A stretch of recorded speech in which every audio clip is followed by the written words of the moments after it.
युद्ध विराम के बावजूद गाजा के खतरनाक हालातों में अभी भी कोई कमी नजर नहीं आ रही है।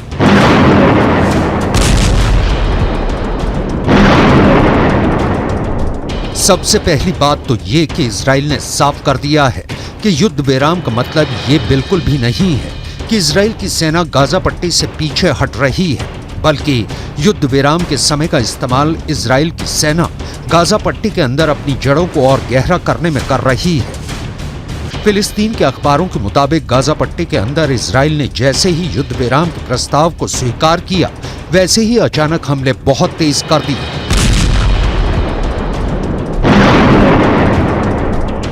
फिलिस्तीन के अखबारों का दावा है कि इजराइल ने 4 दिन के युद्ध विराम की पूरी कसर एक दिन में निकाल दी।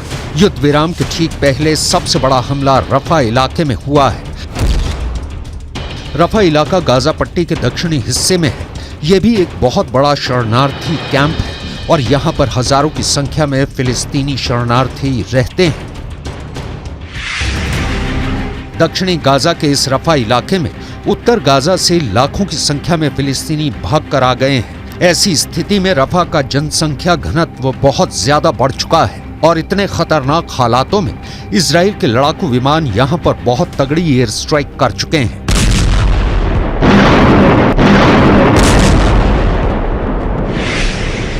फिलिस्तीन के कई अखबारों ने रिपोर्ट किया है और फोटो जारी की है और वीडियो भी दिखाए हैं, जिनमें एक साथ दर्जनों लोगों को दफनाया जा रहा है। यहां तक कि बुलडोजर से कब्र पर मिट्टी डाली जा रही है। गाजा पट्टी के अंदर सामूहिक कब्रों की तस्वीरों ने पूरी दुनिया को हिला दिया है।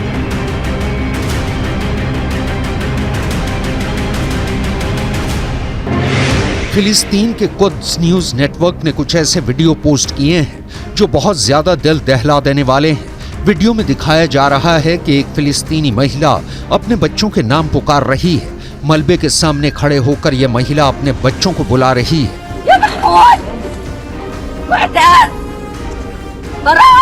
वो इस उम्मीद में है कि शायद उसका बच्चा जीवित हो और वो मलबे से आवाज दे ताकि किसी तरह से बच्चों को निकालने की कोशिश की जाए, लेकिन कोई उत्तर नहीं आता है तो महिला रोने लगती है और पूरे इलाके में एक भीड़ लग जाती है।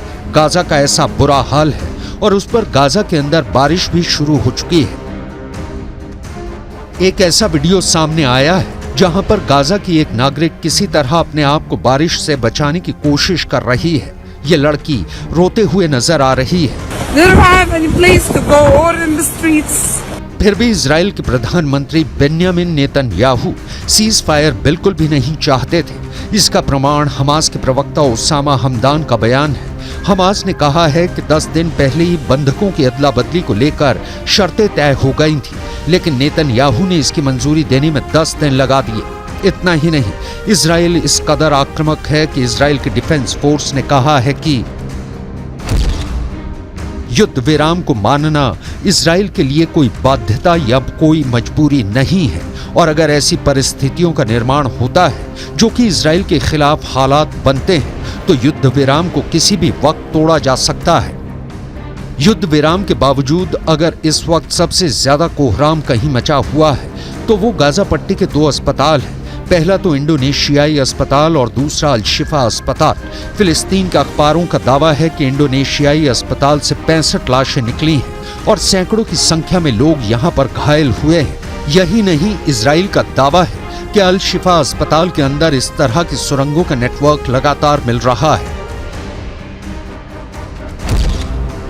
इन्हीं सुरंगों को सबूत मानकर इजराइल डिफेंस फोर्स ने अल शिफा अस्पताल के निदेशक को गिरफ्तार कर लिया है। अल शिफा के निदेशक से लगातार पूछताछ की जा रही है। इजराइल अल शिफा अस्पताल को हमास का हेडक्वार्टर मानकर लगातार कार्रवाई कर रहा है। प्रोपेगेंडा करने में माहिर इजराइल डिफेंस फोर्स ने अल शिफा अस्पताल के अंदर मिली एक सुरंग को बार बार अलग अलग सैनिकों के माध्यम से वीडियो रिकॉर्डिंग पर लाया है और इन रिकॉर्डिंग्स को लगातार दुनिया के सामने रख रहे हैं। इजराइल डिफेंस फोर्स की एक महिला कमांडर माशा खुद अल शिफा अस्पताल की सुरंग के अंदर गईं और माशा ने वहां पर बिल्कुल अंधेरी और डरावनी सुरंग के बारे में दुनिया को बताया। माशा ने सुरंग से गुजरते हुए ऐसे कमरे दिखाए जहां पर एसी लगे हुए थे, जहां पर कई कमरे बने हुए थे और वॉशरूम भी था। The first time our forces entered the Shifa complex, they went in with a bomb-sniffing dog, and they discovered a truck full of ammunition. After revealing the shaft by the D9, they saw a circular opening, and they couldn't see all the way down at the time, but further investigations and tools lowered down it revealed that this is a 10-meter deep shaft that leads to a corridor. At the end of that corridor, there's a blast-proof door with a shooting hole at the top of it. And our forces, after making sure that all defense mechanisms are dismantled, have opened that door that leads to another door that goes deeper into the complex. The understanding that this tunnel goes under the hospital. अल-शिफा अस्पताल को Hamas का headquarter साबित करने के लिए Israel defence force के सबसे बड़े प्रवक्ता डेनियल हगारी खुद अल-शिफा अस्पताल के इलाके में पहुंचे और वो यहां अस्पताल के पास एक आवासीय इलाके में गए, जहां एक फ्लैट में जाकर उन्होंने बताया कि किस तरह से फ्लैट के अंदर से ऐसी सुरंगें पाई गई हैं जो कि अस्पताल में जाकर मिलती हैं। Going down into the tunnel that we saw outside the Shifa hospital. And this direction also brings us to areas which is different from the Shifa hospital, meaning one direction goes to the Shifa hospital, other directions go to different places, different location where the terrorists can move using the safe haven, the human shield of the hospital. Israel की तरफ से दावा किया गया है कि उसकी force के अल-शिफा पहुंचने से पहले सुरंगों को छिपाने के प्रयास किए गए। इन सुरंगों पर मिट्टी डालकर सुरंग को ढकने की कोशिश की गई। इजराइल की आर्मी ने एक मस्जिद का वीडियो भी जारी किया है और इस मस्जिद के अंदर वीडियो को देखें तो मस्जिद के मेन गेट से अंदर घुसते ही एक बड़ा हॉल मिलता है जहां पर की नमाज पढ़ी जाती है, लेकिन यहीं से एक बेसमेंट की तरफ अंदर काफी गहराई में पूरा स्ट्रक्चर नजर आता है जो कि मस्जिद के बेसमेंट जैसा है।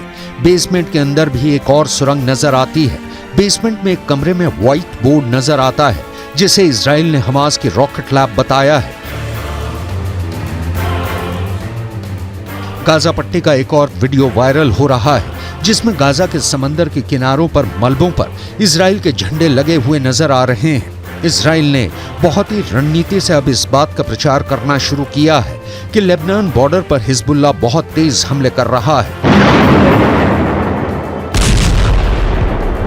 बीते 24 घंटे के अंदर लेबनान के बॉर्डर से इजराइल पर 50 से ज्यादा रॉकेट, गाइडेड मिसाइल्स और ड्रोन्स के हमले हुए हैं। यानी अगर देखा जाए तो युद्ध विराम कागजों में भले दर्ज हो गया है, लेकिन इजराइल 4-5 दिन के युद्ध विराम की पूरी भरपाई पहले ही करने की कोशिश कर रहा है और दावा किया जा रहा है कि युद्ध विराम के बाद तो हालात और ज्यादा बिगड़ सकते हैं। यानी जब युद्ध विराम खत्म हो जाएगा तो उसके बाद इजराइल डिफेंस फोर्स लगातार हमास के आतंकवादियों के नए अड्डे पर हमले कर सकती है।